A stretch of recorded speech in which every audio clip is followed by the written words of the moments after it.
If you're younger than 13 years old, or if you're a parent of a young child listening, this is not the video for your child.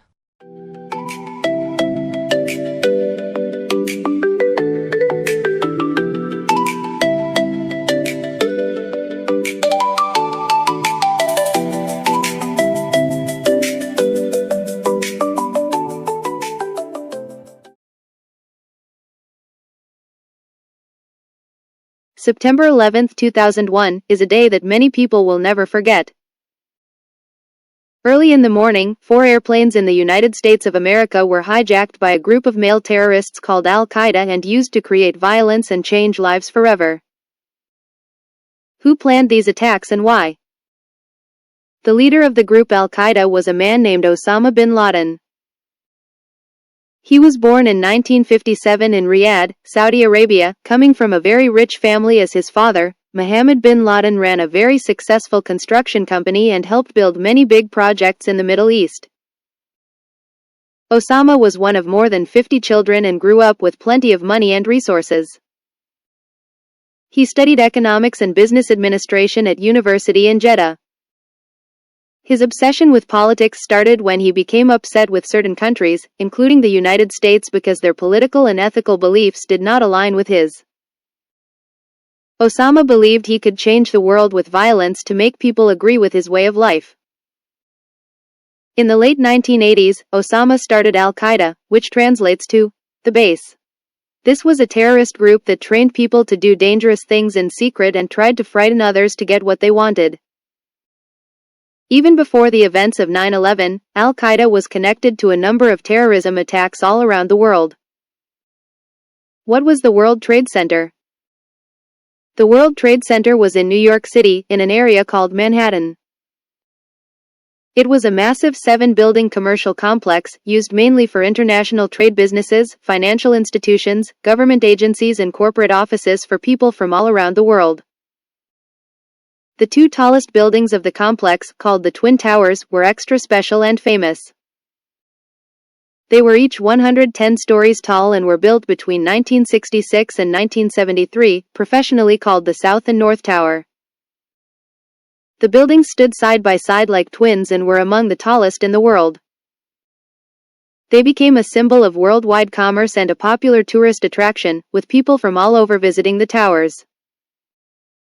Tourists went up to the top to see the city, and thousands of people worked there every day. What happened on September 11, 2001? From 2001 to 2009, the 43rd President of the United States was George Bush. He was celebrated and praised in his position of power, significantly so from 2001-2002.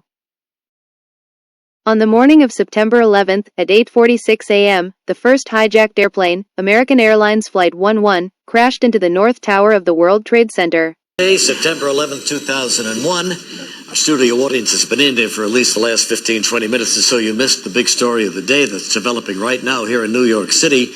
A plane has crashed into one of the Twin Towers of the World Trade Center. You can see it now on the screen right there. And don't know what the intent was, whether it was deliberate or accidental. People in the city and watching TV around the world witnessed a horrific explosion and thick black smoke coming out of the building. At the time, George Bush was in the middle of reading a picture book to a school class when he was informed of the attack. However, he kept his composure instead of scaring the children in the classroom. Just 17 minutes later, at 9:03 a.m., another hijacked airplane, United Airlines Flight 175, crashed into the South Tower. A second plane crashed into the tower number 2. That's the one to the left, where the darker smoke is billowing out right now. We have reports, CNN has been told that one of the planes was an American Airlines 760. About an hour after that, when everyone thought it was over, a third airplane, American Airlines Flight 77, crashed into the Pentagon at 9:37 a.m., which is a very important military and defense building in Arlington, near Washington, D.C.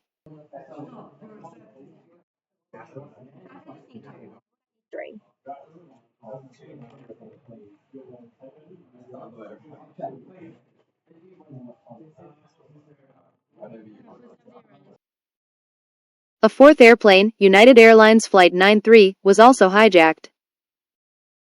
However, the brave passengers tried to take back control from the hijackers. Passengers Tude Beamer, Mark Bingham, Tom Burnett and Jeremy Glick led a revolt with other passengers and flight crew to storm the cockpit and stop the hijackers from hitting the target. Todd famously said, "Let's roll," as the group prepared to try and take back the plane. Because of their bravery, the plane crashed in a field in Pennsylvania at 10:03 a.m. Although everyone on the plane sadly died, their bravery meant that the plane never reached its target and potentially saved many lives. After the planes hit, the Twin Towers were on fire and badly damaged. Many firefighters and police officers rushed in to help people escape. Survivors described the scene as scary, traumatic and shocking. Survivor Stanley Pramnath said, "I just ran. I did not know what would happen, but I could not just stand there." Another survivor, Brian Clark, said, "I heard someone calling for help in the smoke and made my way toward the voice." At 9:59 a.m., the South Tower collapsed, falling straight down in only a few seconds.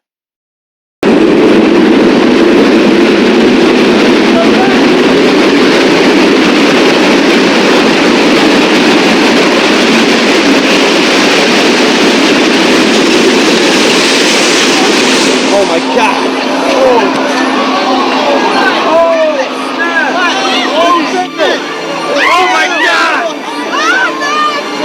Oh my God! The North Tower fell at 10:28 a.m.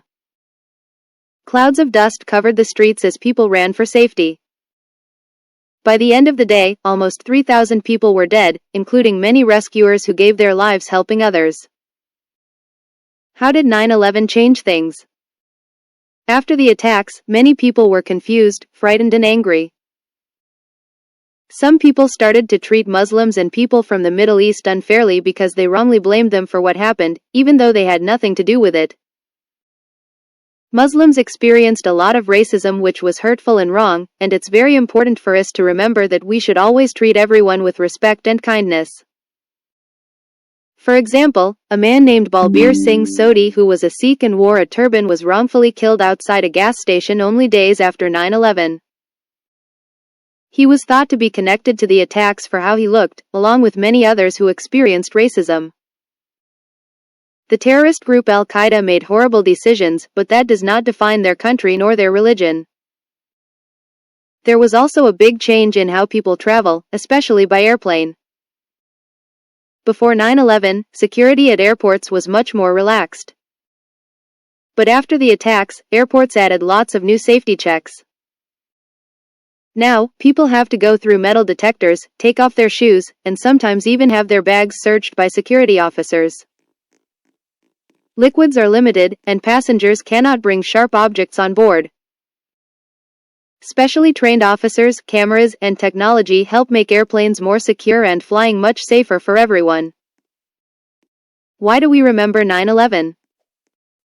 Every year, people in America and around the world remember 9/11, thinking about the people who lost their lives and the bravery of rescuers. There is a 9/11 memorial in New York City with two big pools where the towers used to stand. The names of all the people who died are written around the pools so no one will forget them. Even though it was a sad, scary time, 9/11 also showed that in difficult moments, there are always helpers, people who show bravery and kindness. It's important for us to learn about these events, not to feel scared, but to understand how we can build a world where everyone is treated fairly and kindly, no matter where they come from.